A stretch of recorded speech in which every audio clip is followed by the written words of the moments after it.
Good afternoon, everyone. Afternoon, everyone. Just give people a couple of minutes, maybe more minutes, Andrew, just a few more going. Yep, sure, not a problem.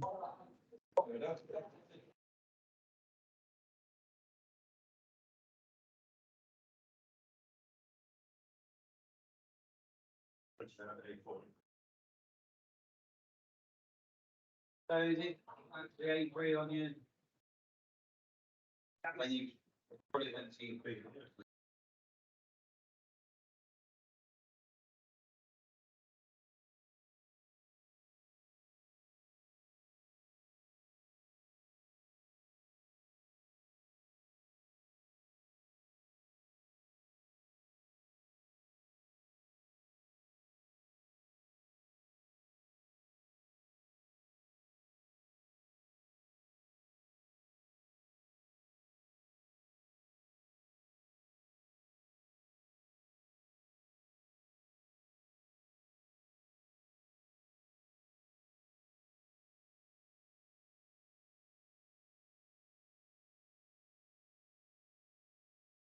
We can start, Andrew.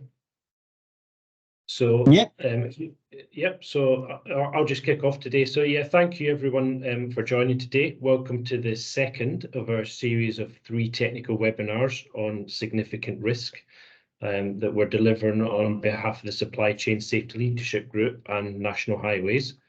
Today you've got myself and my colleague Andrew Cox, who are going to talk you through significant risk and developing a risk strategy in your business that aligns with that. Just go back to a minute, if you didn't attend the first of the technical webinars, which explained a little bit more about what we mean when we're talking about significant risk and the background to how we've got to this point, by all means go and engage with that. The links are around, there's links in this document, there's links on the Safety Hub website as well. So I'd encourage you, if you haven't watched that first webinar to go and do that. If we move on to the next slide, Andrew.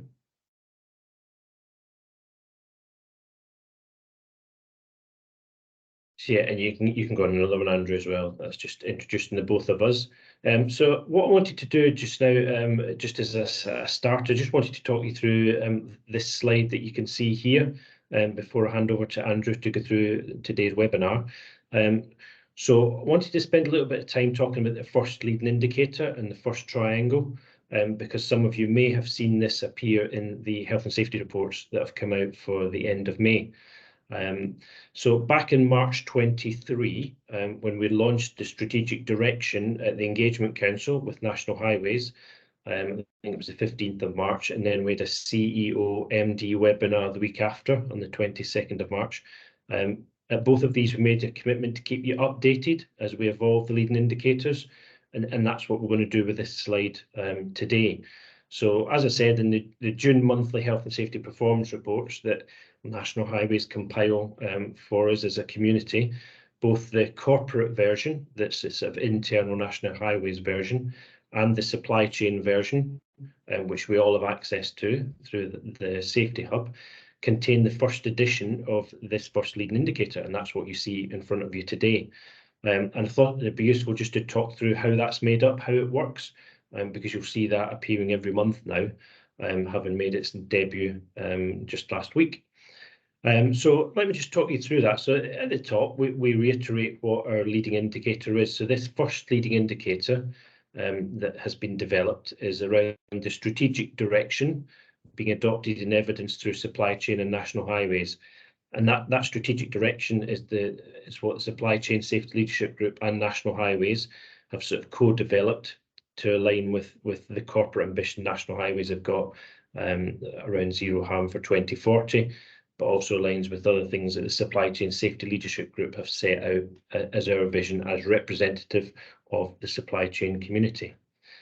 So that's at the top. The triangle itself, you'll see a number of sort of layers in that. There's 7 in this particular triangle that have what we're sort of referring to as our contributory indicators, which work up towards delivering that first leading indicator. Now, each of these contributory indicators has its own metrics behind it. It's the bottom 3 layers that we are concentrating on at the moment and talking you through. We've a target to sort of get most of the way through these bottom 3 contributory indicators by September 23. And as we move through each of these levels, hopefully month by month, as you see the triangle, you'll see the green on each level starting to get more and the blue disappear. And ultimately, we want this triangle to get green all the way up to the top. And then we'll have achieved this first leading indicator, and then that'll drop off and there'll be other leading indicators that'll come on there. So that's the triangle. I'll come back to the numbers in a moment.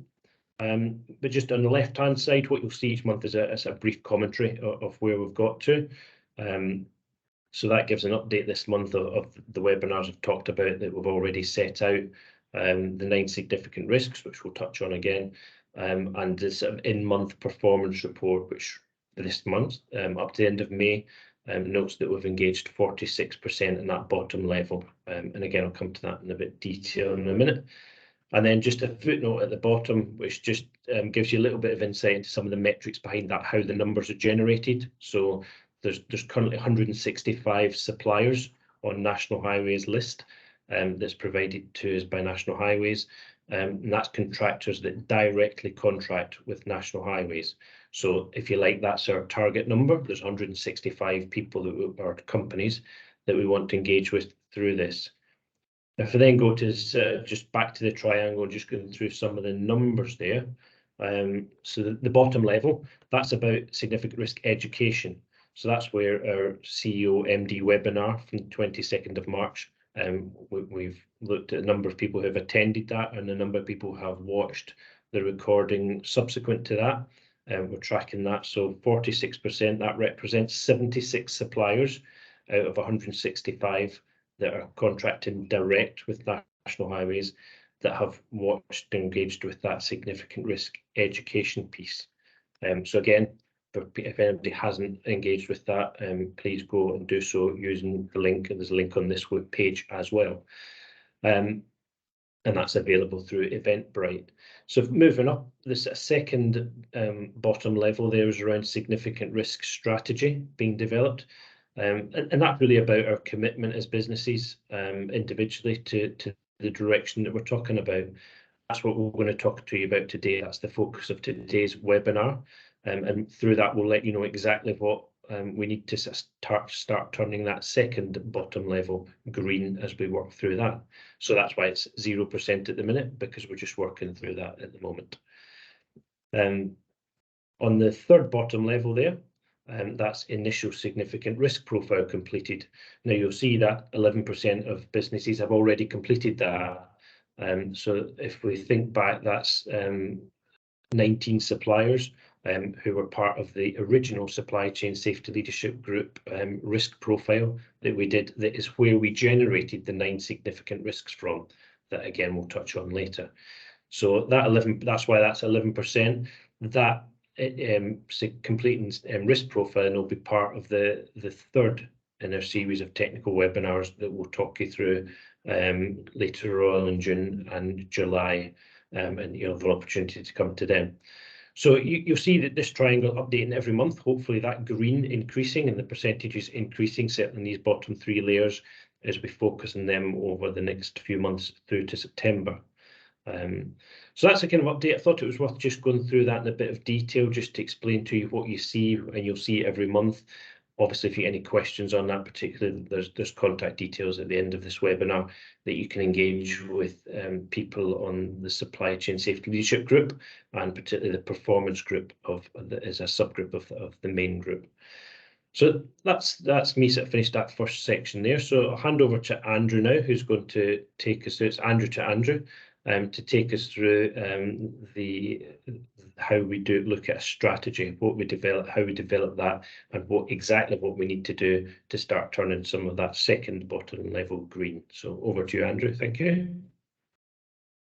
Thank you for that introduction, Andrew. And yes, thank you to all again. I thanked before, but thank you to all those companies that participated in the first round, because we wouldn't have been able to get to where we are today without your help.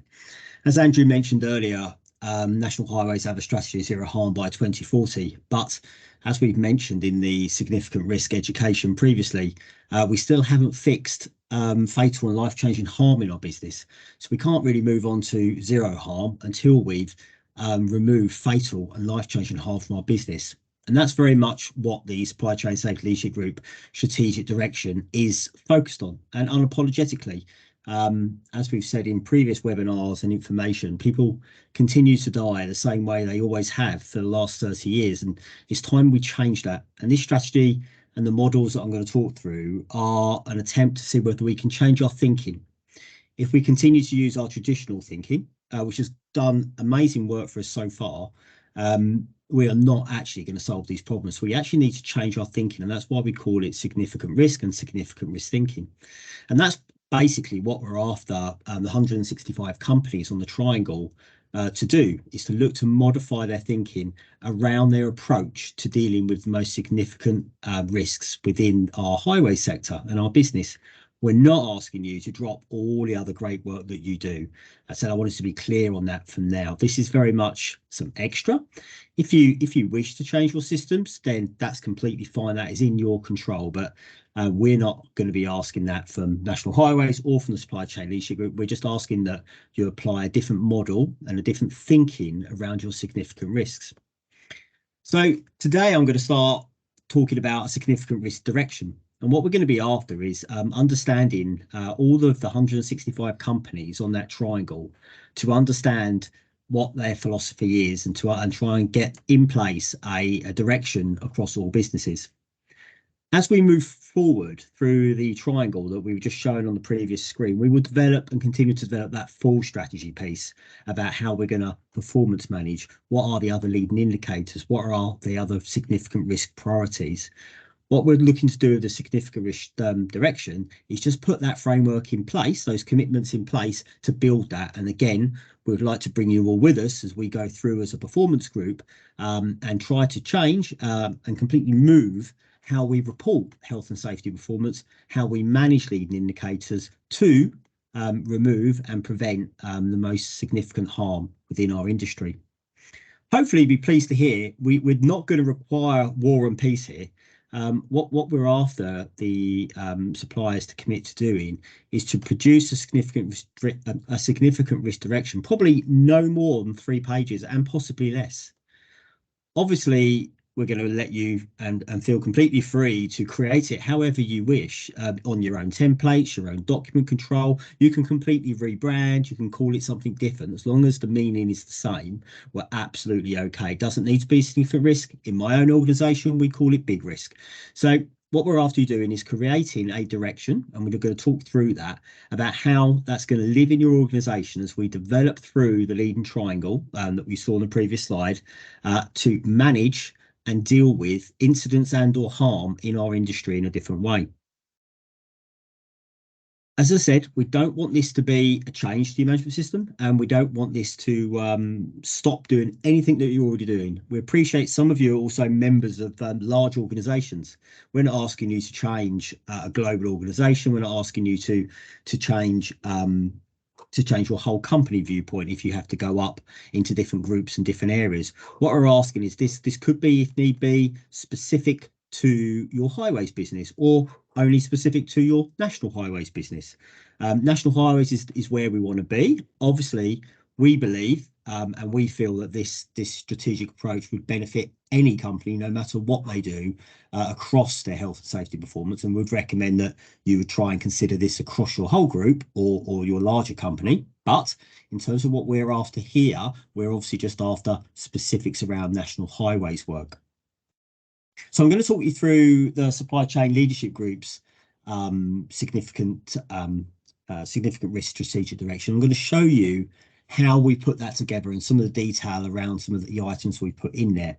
And in return, we're obviously going to be asking for yourselves to come back to us by a set date, which will all become clear about what that is and what that looks like.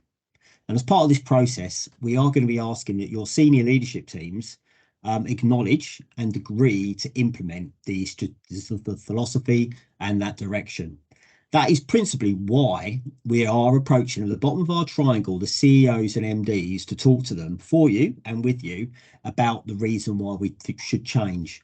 And that's why we targeted the CEOs and MDs with our first webinar. We wanted them to be on board. So when you go and have a conversation with them about an addendum or a change, or wanting to look at your governance structure or your reporting around some differences, hopefully that will be an easier conversation for you. So if your CEOs or senior leadership team haven't been on that first webinar, I strongly recommend that we get them to watch it, because that will help the conversations that we've got to have later. As we've said, we're fully supported by National Highways on this direction, and they are doing this within their own direct delivery pieces as well. And as you saw, they are involved in putting the leading indicators into their performance reporting, and we're looking to change performance reporting. And you would have seen on our triangle for the future slides, we are going to be looking at de-risking activities around leading indicators and how we can transform and revolutionise health and safety performance reporting. You know, we want to move away, as we previously said, from RIDDORs, lost time accidents, rear view mirror stuff. We want to get on that front foot about significant risk engineering controls or elimination opportunities. We want to measure performance in a different way, so we're not so reactive. And that's what some of the future work and some of the future webinars are going to be about. At the end of the presentation, we are going to provide the Word template of the supply chain leadership strategic direction. We're going to you can use that as an aid memoir, etc., when you're creating your own with your business. Obviously, we're going to share the slides and all the information that you're seeing today. And to follow on from this, we will be doing significant risk profiling sessions with everyone, and again providing all of the Excel spreadsheets, etc., to enable you to go and do those processes in your own business. But first, okay, let's have a look and let's see what the Supply Chain Leadership Group have done. So I think most importantly, they've coined this phrase for me, and they've coined a phrase of significant risk thinking. Some of you may think we're doing this. Some of you think maybe you're not doing this, but I know in my organisation, I wasn't doing this. I was very much not thinking significant risk. I was very much thinking below the line, not above the line as we're talking here. And we were thinking of administrative controls, instructions, training, more PPE, individual behavioural safety programs. And I wasn't thinking about removing the person from the hazard or putting engineering controls in place, going above the line. And this I found a challenge for myself. So when you bring this process to an organisation, you really have to think differently about significant risk incidents, near misses, NCRs, things that you've identified in your performance that are significant and could have fatal harm. We really got to go above the line and think differently, not accept below the line. Obviously, as we previously said to everyone, we appreciate you cannot afford to do this for everything to do with health and safety and all accidents, all incidents. It would be too cost prohibitive and not reasonably practical. But what we do think it is, we do think it's reasonable to apply this thinking to the significant risks. And that's why we're saying we only do it here. If you can do it further, then absolutely fantastic. But it could be expensive, it is difficult, and it will take time. Hence, the targets are also spread out to 2030 and 2040, because you will not be able to do this overnight. So fundamentally, in the strategic direction, we need to have the significant risk model, and that's what we're going to be looking to see back from everyone. We want to understand that this process sits with your senior leadership team when you're evaluating an accident, when you're evaluating an incident. It's not, you don't maybe call a board meeting around a RIDDOR necessarily. You would actually call it for a near miss or a high potential incident, and you would have a debrief talking about how are the control measures going above the line. Sometimes you might look at a RIDDOR and think there isn't any significant risk associated with that. Maybe it's okay to go below the line on your control measures to fix that one. So we're going to provide you all these documents and all these templates so that you can use them in your business and use them in your strategic direction. And as I said, this is one of the key pieces we're looking for. And this approach is what is backed by obviously National Highways, and you would have seen that in the letters, and has featured for a long time in common intents that you'd already be familiar with. But I suppose what we're trying to do here is make those common intents actually live and make those common intents happen and raising the bar. So actually, let's push ourselves to go above the line. And that's a question we should ask ourselves. And that's what we mean by significant risk thinking. The other model, what we're looking to bring in is going to be the really to do with your management system. So this is the hierarchy of intervention effectiveness.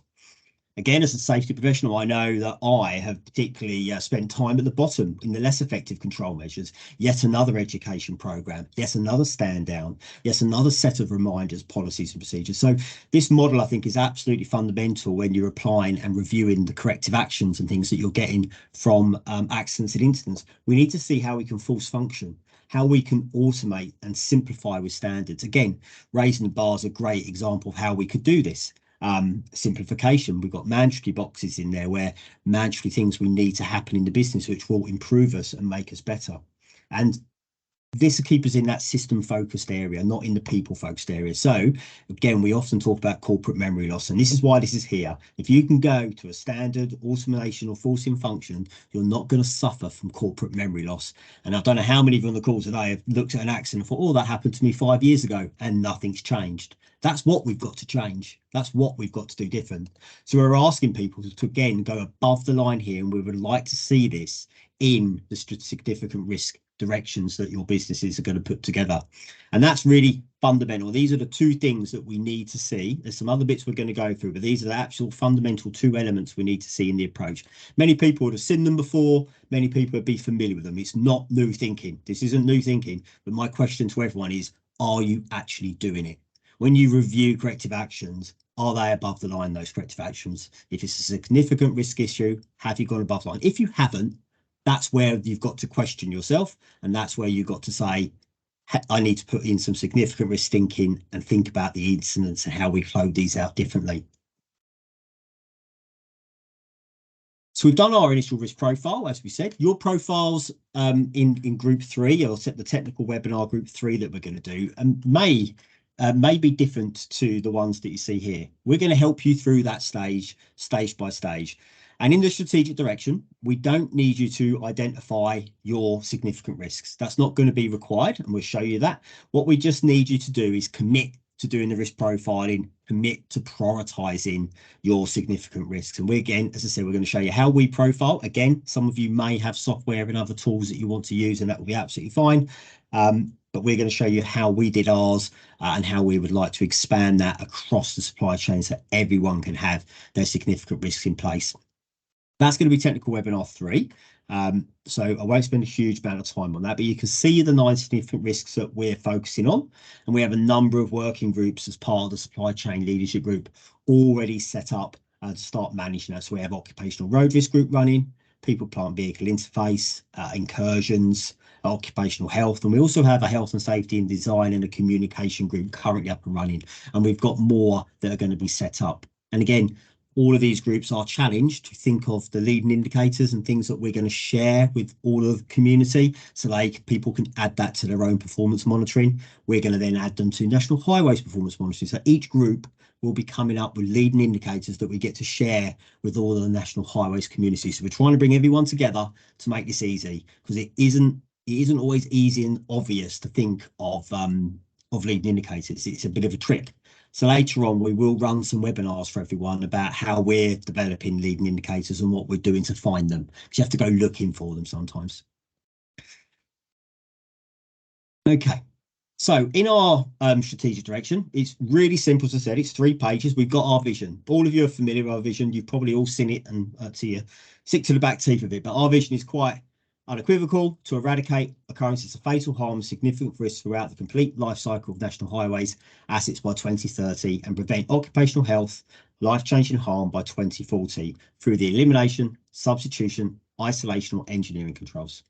For an engineering control to be accepted, we would need 2 of them, and they do not need a human to intervene. So if you've got an engineering control and you think it's good, if a human is needed to make it work, then it's not an engineering control in the terms of what we're describing. And we would like 2 as a minimum, because engineering controls are not fail safes. You could argue they're safety critical controls, but again, very, very hard to get a fail safe control. If you can find one and put it in, absolutely great. But often you would need more than 1 engineering control to counteract the fact that they could not work or may not work. So that's our statement. Again, We're looking for everyone to come back with a vision. Doesn't have to be called significant risk. You can rebrand it as you want, but we do want it focused on fatal and life-changing harm. As we said, we don't think this will conflict with anyone's zero harm approaches or policies, because what we're saying, effectively, this is like a stepping stone to achieving your zero harms, if that's what you've got in your organizations. Because as I said, fatal harm continues across our business. And the problem is, they happen without the normal things being seen. You can't predict lost time accidents. You can't really predict riddles. You definitely can't predict where a fatal accident's coming from. But we can build in capacity. And that's what we're trying to do with this system. Build capacity into your business so you can fail safely. Not what happens currently. We fail, the stars align, and we have a disaster. So that's our vision. Again, you could adopt that wholeheartedly, absolutely fine with that. A couple of word changes for your organization, and that could be your vision. Keep it very, very simple. We've then come out with some strategic objectives, and we put some stars on things that we think are really important, okay? So we're looking to change industry, as I said, through that relentless focus on the eradication of life-changing harm by adopting the reverse triangle and only accepting above-the-line solutions. I don't want to hear of another person run over by a reversing vehicle. I'm sick of hearing them. It's tragic and they shouldn't happen, but we keep doing the same thing. So until we change that, people will get reversed over and people will die in civil engineering highways industry. So that's why we're stating on our objectives. We've got to be relentless. We've got to force ourselves to go above the line, because if we don't, we're just going to repeat the same mistakes because of corporate memory loss. Mistakes happen, tiredness and fatigue. So that's fundamentally what we're changing here. That's fundamentally what's different. So we want to understand and develop a risk profile for national highways and the supply chain. So that was what we put.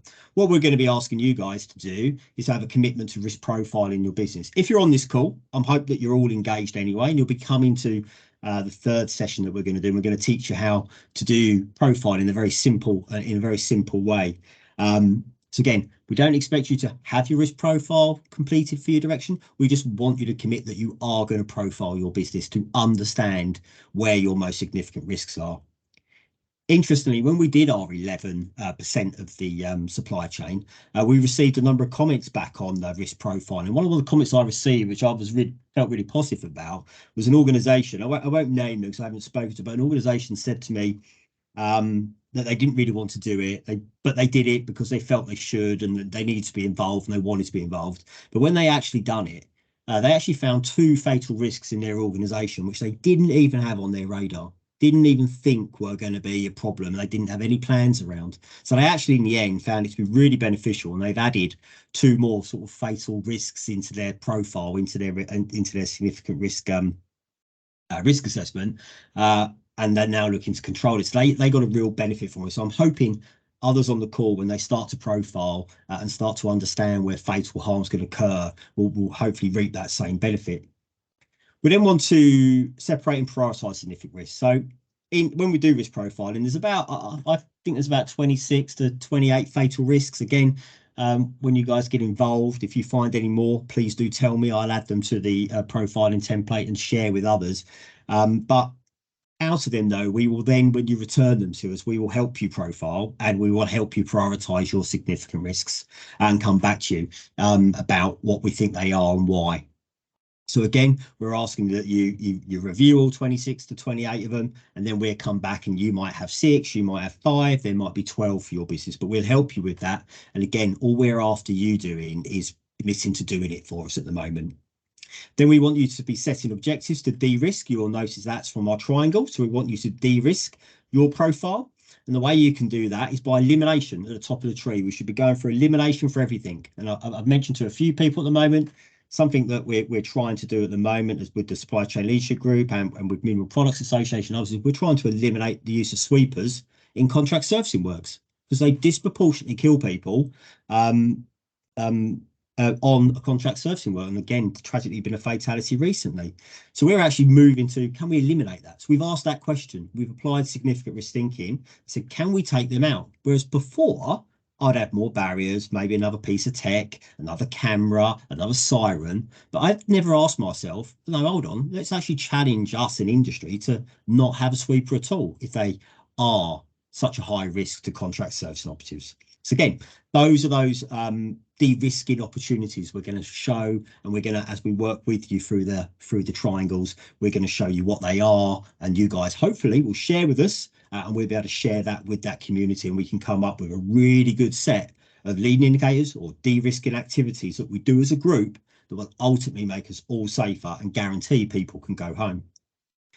Educating people on significant risk. You've already seen that. We've already started that. We're going to ask that you have a commitment in your strategic direction to do the same. We're going to share all the content, all the information, all the videos with you, but we're after you start to educate, start to train out your supply chain, start to educate, supply out your workforce, your people, your management, get them thinking differently, challenge them to come up with solutions and ideas. So that significant risk education we find is absolutely fundamental to build those foundation blocks, or we won't succeed. The two models I've already mentioned. So we want the hierarchy of intervention to go in the direction, and we want the reference to the hierarchy of control, the two models that I've already spoken to at the beginning of this presentation. They are the two key things that we need, and they are the models that we should be applying around this particular hazard group, this significant risk, fatal risk, whatever you decide to call it. These are the models you've got to apply, and this is the thinking. That is what I think is fundamentally different. It's not new, but it's different. Challenge yourself. Are you actually doing it, or are you going cheap? And are you going below the line? We're looking to revolutionise health and safety performance reporting, producing a common set of standards relating to the risk profiles, and identify and contribute leading indicators, which will be adopted by National Highways and the supply chain to drive health and safety performance. So we would look for you to revolutionise your health and safety performance. Now, I've done this in my organisation. I don't use RIDDOR, I don't use lost time. I think I've mentioned to many of you this before. They're not good measures, they don't add value, and they don't make me safer, so I don't use them. But what I do say is I have many clients who want them, and I still provide them to those clients, and that's absolutely fine. I do that all the time to all my clients across the group that I work in. But in my organisation, we don't actually use them because they add no value. What is the difference between 0.05 and 0.049? Absolutely nothing. It's not a valid measure for me once you're into the decimal points. So we don't use them, and I would implore to you guys not to use them. But I appreciate you've got clients who want them. So carry on, don't stop. We provide the clients whatever they want in terms of reporting, and we try and have conversations with them to change how they do that. And that's what we're working with National Highways on now, to look at those changes can we make, how far can we push. And as you would have seen, we've got our first leading indicator into that pack, so you can see that they are supportive of everything that we're doing, which is great news, and we are obviously supporting them to achieve their home safe as well. We've set an objective around standardising asset specifications across the entire strategic road network for safer and healthier by design, part of the significant risk profile. Again, standards and standardisation, I think, will be absolutely key, and it's part of the hierarchy of intervention effectiveness. That's simplification, standardisation, something to commit to, something to look at. Anything that's significant risk, how can you standardise? How can you have standards for vehicle spec, standards for segregation, standards for one-way systems, whatever they look like, get yourself to standardise and simplify. Something else that we're doing, and we're going to share more about, is how do we get brave and take out the dross? A lot of us have got management systems that are far too big, far too complicated, and probably don't deal with significant risk, which we best left on a risk assessment. So we need to get braver, I think, all of us together, and cut that out, make it easier for people to comply, keep it simpler. 5 simple things maybe that a person's got to do around safe digging. I look at some people's safe digging procedures and they could be 20 pages long. Very important topic, we've got to get it right, but how can we simplify? Can you simplify your management systems? Can you simplify your IMSs? Something that I'm doing in my own organisation. I'm taking my RMS from 3,000 documents down to 100. And that's something we're doing as a business to challenge ourselves to simplify. Those are things that we want to see, commitments. As a supply chain leadership group, we set about creating common intents of raising the bars. We're obviously doing raising the bars in conjunction with the Highway Safety Hub, which many of you are members on or know people on. And we've already done some great work there with Lisa Braithwaite, the chair, etc., where we're simplifying raising the bars and making them less pages. So we're following that simplification. We're putting mandatory boxes in that are front and centre. This is what we want. This is what makes a difference. So let's just do that. If you do nothing else, just do these 4 things. So we're trying to make those changes where we can on that healthier and safer by design bit, on the construction operations, dismantling, anything that we're doing. We're trying to go above the line on the ideas that we're coming up with on these documents. And again, you should do the same in your organizations and have a commitment to doing that. We then have section on tactics about how you're going to do it. These are a bit broad. You could add more, you could take some away, but we've identified tactics that will help us get weak signals, that will help us start to understand and help us deliver some of those strategic objectives. So what we've gone for, I think these 9 we've got, they're very simple. Identify leading indicators that we can monitor and implement. Again, we're trying to keep that simple and easy for people to do. We don't want these to be arduous paperwork, lots of filling in, lots of data reporting. That's not going to work. So you've seen our first leading indicator. You're hopefully going to see a few more from us as well. Significant risk leading indicators, again, we're setting targets to reach them by 2030. So PPI have all got their ultimate leading indicators. They're different groups that we've got, and we're after them being done and completed by 2030 so we can fix that problem once and for all. We're on a 2-year sort of cyclic program where we try and hit off a number of contributing indicators that drive us towards our ultimate leading indicator. And again, you saw that on the triangle. By September, we're trying to get half out of that triangle, and then we have another 6 months to get to the top of the triangle, and then we move into what we call corporate memory mode, which is forcing function. So how do we make sure all the work below is never forgotten, always done, whether the supply chain safe leadership group is here or not? So that's that approach and how we're applying it. We're looking to develop more common intents to explain the principles of methodology, risk profiling, as we said, to be used by national highways in the supply chain. That's largely why we're here today. We're looking to create common intents for raising the bar so that encompass the principles of simplification. You've already heard we've started that, so that's great.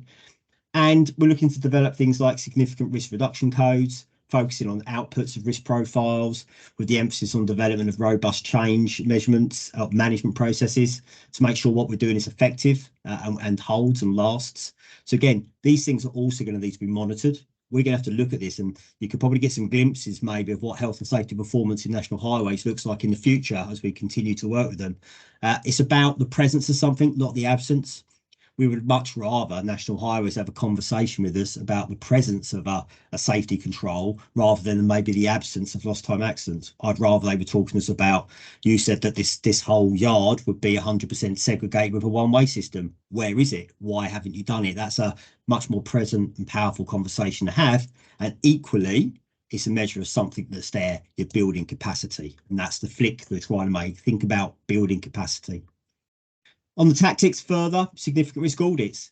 And this is something we want to work with national highways as well. Again, we want to keep them simple. The most important things that keep us safe. What is going to stop me hitting a utility? What is going to stop me hitting an overhead cable? What is going to stop a piece of plant overturning? Whatever those controls are, that's what we should be checking in a significant risk audit, and they should be scored appropriately for me. And we want to build self-checking and also work with the client about client checking as well. Be open. We want to be challenged. So we're looking to see how we can build significant risk audits so that we can check where we're doing and how we're doing. We would suggest, again, these are tactics you can do in your own business, and then you can start to monitor your own performance against your own safe system. Have a look at your safe system for excavation or safe digging. Have a look through it and see which controls in there you think will actually save a life. What will actually make a difference, and what you put most value on in making sure people go home. And when you write up your risk audit, you could then simply look at that and score them appropriately. And that's all a significant risk audit does. It's a reworking of a safe system of work. It's putting it into an audit format with whatever the most important is, scoring the most. Now, if you can't live without people wearing flame-proof overalls and insulated tools in your business, then score them the highest. And if people haven't got them, that would be a weak signal and a high potential incident for me, because if you hit a utility, that poor person is not going to be protected. You don't want to hit it again, but that's how you could imagine a significant risk audit program. We're looking to further enhance our analytics and look at weak signals. And this is something I was pleased to hear in a recent meeting that National Highways have already started to do. They're going back and looking at the last 12 months worth of data, mapping it against the significant risks. and then putting risk severity against the incidents they've had reported. So they're already starting to look at how they monitor our reports and see what that looks like. We want to build that with analytics. We want to build that with dashboards. We want to examine these weak signals. It's those weak signals we want to respond to. We don't want to respond to accidents, lost time accidents, etc. You want to respond to risk that is building or non-compliance. And then I think very importantly, we will develop communication plans to drive this strategy across the supply chain, national highways, all the communities greater than highways, into civil engineering, construction. And that thinking and sharing is absolutely valuable. And we would love to see something in your directions about those commitments to share, whether it be leading indicators, learning from significant risk incidents, etc. And finally, something we're all going to have to do, and we're all doing all the time, but challenge ourselves to trial and embrace tech, digital solutions, and other above the line solutions that might be out there, so we can drive our businesses forward. But we've got to make these trials meaningful. We've got to get these trials from being a trial, and if they bring an engineering control or an isolation or an engineering control, an elimination, we need to make them business as usual. And a great example of that is the EMCC, the emergency carriageway closure. Hopefully, fingers crossed, that will become business as usual one day, and we will see people not putting out cones in a live lane. That might be great. So those sort of ideas are what we're going to need times 100 if we're going to fix and try and deal with these problems that we've got.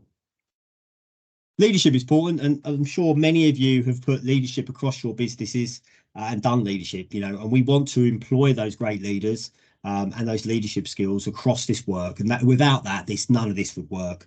So we need the leaders to commit. We need people at all levels of the organisation to come on board, and we need to innovate, engage, collaborate, all the things that we need to do so that we can make this a success. So I can't really undermine it, or I can't really say enough about how much great leadership is going to be needed in this. And we've already got some great leaders in our organisations who can help us deliver this strategic direction. We're after some basic, and I mean basic outlines of responsibilities. Who's going to be responsibility for what? And I've written up some examples of what they could be, but we need some responsibilities. We need some governance around the significant risk direction, addendum to your system, whatever you're going to be calling it. We're gonna need those responsibilities mapped out, so we know that the CEO's got responsibility, your directors, your senior managers, your SHEC directors, what are their responsibilities on performance reporting, on information, on providing resources. So let's make sure we map those out. Again, not after chapter and verse here, but a few lines around who's responsible for what. No different to a health and safety policy about those elements, but let's do the same here on the significant direction, so we can make sure it's resourced correctly and will live. And obviously very important is that governance, the corporate governance around this direction. It can be described as part of the company's corporate governance process, by which the board, the controlling mind, seeks to secure adequate direction and oversight of that direction. This includes the activities of the board and supporting committees that you may have. Now, in this instance, we don't need necessarily to be going to the board of a large multinational. We're talking here your highways element, your highways or your national highways leadership team, okay? Not necessarily all the way to your top board, unless you can get there and talk to them, and maybe you could influence your whole organisation to change to this thinking, and that would be great, because I think, as I said, that this approach, albeit not a new invention but different, will make a difference if you get your leaders thinking differently, investing differently, buying differently. This is where then you can make transformational changes forever in your business. So that governance piece and the relationship on checking, making sure we're doing it, is really important. So what's required and when? Okay, what we're after returns coming back by sort of early September. I think the 10th of September. I'll put it on the next slide. And we're looking to see in your directions, as I said, no more than 3 pages. We're not after chapter and verse here. We're not after a full strategy. We're just after your commitment as a highways business or part of your highway or your greater business to commit to the significant risk direction with your own vision around fatal and life-changing harm. We're looking to have commitment to that education piece, that you're going to educate your employees on what that is and what that means and how you're going to do it. That you've got risk profiling being done in your business, so you understand where you're most likely to kill someone in your organisation, sadly. commitments to those two models, absolutely fundamental. We need commitments to those two models as we move forward. And then how do we get in leading indicators and significant risk performance? We just need commitments to change. We don't have to have all the answers yet. You don't need to sit there worrying about what are my key performance indicators going to be, what are my leading indicators going to be. We're going to help you with that and continue to help you and share what we get out of the community and what the performance group continues to develop and put into them to put it out there to the businesses if they want to use. And ultimately, we're looking for a commitment to share the philosophy and share the learning, which I mentioned on the last slide. So really keen for you guys. The whole point of this and why we're doing it is to build that community of collaboration together. And so many minds, so quick, we can hopefully fix these issues and hit our targets. You know, we say 2030, it's not actually that long far away, and the health needs to be done by 2040. That will be here tomorrow. So we've got a lot of work to do between now and then. But what I do know is if we continue doing it the way we're doing it now, we definitely won't get there. We have to change. Piece on some basic governance, please, and responsibilities. And we're looking for in the response that comes back from whoever it may be, might be your performance people, might be a safety director, might be the safety manager who sends it back to us. We're looking for acknowledgement that the highways leadership support this direction and are committed to monitor and review that approach, that governance piece that we can push through and start making some fundamental changes. As we said, you're going to see more coming into the performance reports. You're going to see National Highways performance reports change and update regularly as we put in place the PPI leading indicator, which is the next one we're working on. And we're going to start to drive the business to make sure that people cannot be reversed over by a moving plant. So you're going to see more of those coming. Again, feel free to adopt in your own business, subtly tweak or change, or you may have your own specific ones. But again, we're going to show you how to do that as we go through this journey together. This will all be provided to you, but the returns are going to go to Natalie Mansell, part of our performance group, and they're going to be sent in by the 10th of September. So yeah, I was right. That's, I think, is plenty of time. We're not asking for chapter and verse here, and hopefully we're going to give you our example of how we've done it. And again, we just need you to look at it in your own businesses. The hardest bit probably is getting that commitment from your highways leadership team, but that's why we've been trying to engage them with you and for you to try and make that conversation easier. There are a number of people in the performance group, and here are the names. Again, we're going to share it out. Please feel free to contact any of the names you can see here. Anyone will be willing to help you.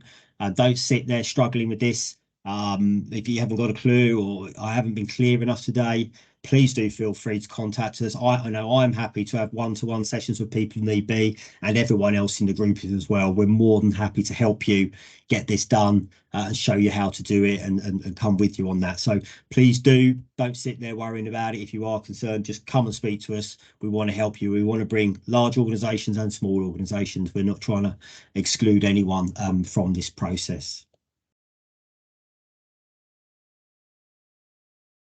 So in summary, I'm just going to hand this back over to Mr. Sharp to read through. Thank you, Mr. Cox. That's better than Andrew to Andrew, I suppose. Yeah, that's what I was thinking. Yeah, thank you for that, Andrew. I think just this slide reiterates what we're saying then. So in terms of our plan moving forward, just reiterate, we need to do this first leading indicator because that's the foundation for everything else that significant risk groups will develop over time. And the leading triangles will look like similar to what we've got for that. So we want to build on that. We've got the risk groups up and running. I think as Andrew sort of run through there, for me, there's sort of three key takeaways for today. This is about our commitment as businesses around significant risk and managing risk in that way. It's not war and peace. We're looking for that sort of short 2-3 page commitment around what we've talked about today and endorsed by the highway leaders in our business, whether that's your whole business or whether that's a part of your business, or even just a part that's working with National Highways. And I think the third element for me is that we're collecting that evidence, if you like, so that we can demonstrate to National Highways that we're turning that second bottom level of the leading indicator triangle green over time. And again, just going back, we've mentioned it a couple of times today, National Highways, they have the corporate ambition about zero harm by 2040. This is supply chain's response to that. That's all part of it. So, you know, getting involved with this, it helps us on that sort of route with aligning our businesses, our highways divisions, with National Highways strategy. And I know that's something Mel Clark, who heads up health and safety at National Highways, is working hard on at the minute to sort of make sure that we're all aligned in that. So I think, look, we made some brilliant progress to start with. It's great that we've got nearly half the supply chain engaged already in this journey. I think getting the first lead indicator into the monthly performance report and ahead of AFR and LTI was another massive achievement for us last month. So that, I think that gives us the confidence that National Highways are on this, and they're on it for the long term. If I just picking up some of the questions there, and we'll wrap that up into some of the comments now. So open for other questions if people want to put their hands up or put something in the chat. Just picking up on the couple that are in already. So there's a question from VIP around what does it mean longer term about AFR, RIDOR, LTI? I think to answer your question, VIP, I've put a little bit in there. This is a direction of travel at the minute. Andrew's mentioned this of whole AFR, LTI. You know, does that really drive behaviour now when we've got it down so low in terms of our incidents? So it's a direction of travel. Will National Highways want LTI, AFR? Suspect yes for the future. As Andrew mentioned, many clients still rely on that because it's easy to measure. I think what we're saying, and National Highways are 100% behind what we're doing around significant risk. And if you recall Malcolm Dare's letter, the supply chain and his endorsement engagement council was that in future National Highways will contract on this basis. What that looks like in future contracts, we're not quite sure, but they've certainly got it's not just Mel, we've got Malcolm's back in as well, that this is how National Highways will do business in the future. So that hopefully covers off your question, Vip. Andrew, if I may, can I just add in on that piece, on that question? So in terms of LTI RIDOR rates, I don't think we will ever get away from recording them as a lagging measure, but they won't be our focus. And I think that's the important piece. Yeah, and I think that thanks, Teresa. I think it's that kind of whole movement away from looking at lagging indicators and looking at leading indicators. And there was a whole bit in one of the previous seminars about looking good indicators, and that's not what we're looking for in the leading space. So I think that's where we've got to challenge ourselves on the significant risk thinking. What does leading indicators look like? And as Andrew said, we're going through a journey here with Supply Chain Safety Leadership Group as we evolve these leading indicators from the various significant risk groups. We'll be sharing how we've come up with them, what they look like, what they're telling us as we go forward. I see another question here from Neil. Andrew, do you want to take that question? It's around engagement of design consultants. Yes, so we've got a Healthier and Safer by Design group up and running, headed by Ian Spellacy at the moment. He's looking at those design pieces, and he's embedded people on all of the other significant risk groups. In terms of what we're trying to do with the design groups as we speak right now, we will look to see what their significant risk strategy is not necessarily in design. We're going to add that later, but to their own people. The people that send it out on sites to do surveys, working at height, I don't know, PIs and GIs, exploratory excavation works, coring and things like that they're commissioning. Those works would be falling under the significant risk strategy for their direct people, and that's how we would like them to focus and think about at the moment.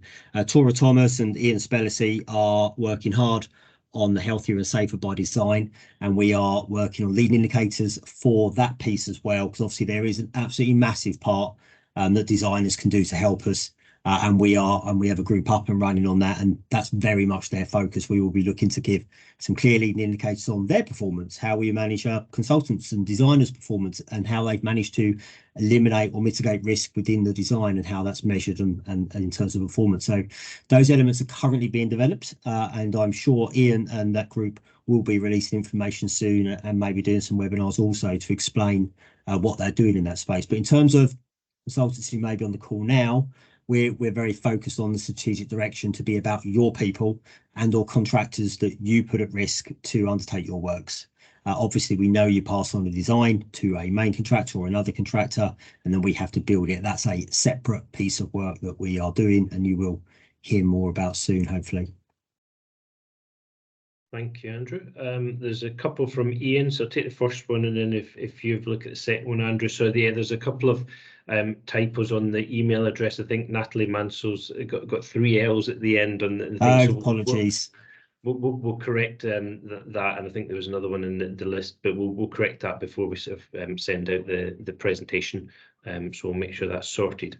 And then Ian's got another question: how will the quality of submissions be assessed to ensure all meet the requirements covered today, and it doesn't become a tick box exercise for submitting something for the 10th of September?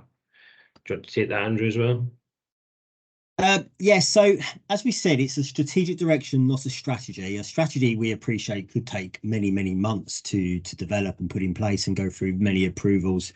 So fundamentally, we're after strong commitments that we're going to be looking, and are those commitments in line with the vision of the strategic supply chain direction that we've got in place already? If they are, we're going to be suggesting that will be suitable. We're after that commitment or that evidence to come back to show that the senior leadership team is on board within that highways element of that business to pursue in this strategy and develop that. And that's as far as that we're going to check in terms of compliance at the moment. Obviously, as we develop into the risk profile and we see people's responses in those elements, and as we go up into leading indicators that we identify, those will become subject to performance reviews with National Highways directly with the supply chain, and that's where those questions are going to be asked. And may I suggest, if it has been words on a sheet, and I don't know, and I don't want to predict what leading indicators are, but maybe if there's a cost day, they're going to do 50% of their road closures via EMCC within a year, and that's one of the leading indicators they've identified. That's the sort of thing we're going to be talking to their leadership team to say, right, have you done it or haven't you done it? And if you haven't done it, why not? To see whether we're actually beginning to deliver. But in terms of the direction, as I said, it's not a strategy. We're looking for the commitments to align or better what we've got currently, and that will be the measure that we're looking at. Thank you, Andrew.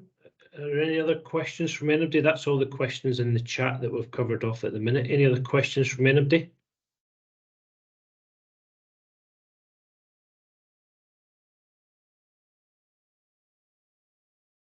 Okay.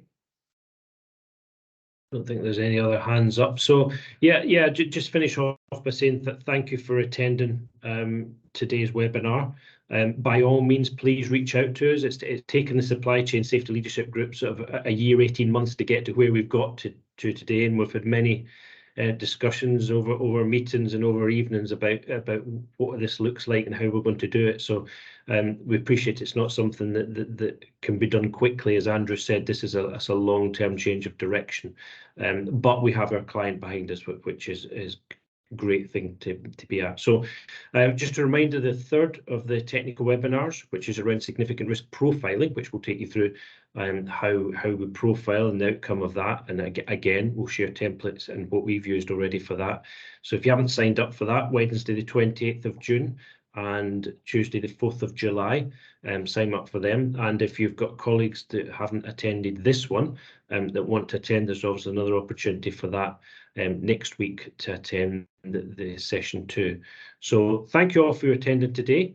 Stay safe, but reach out to us, please, if you want to discuss things further. We're all here and happy to be engaged in that. So thank you, and we'll let you get on with the rest of your day. Thank you, everyone. Thanks.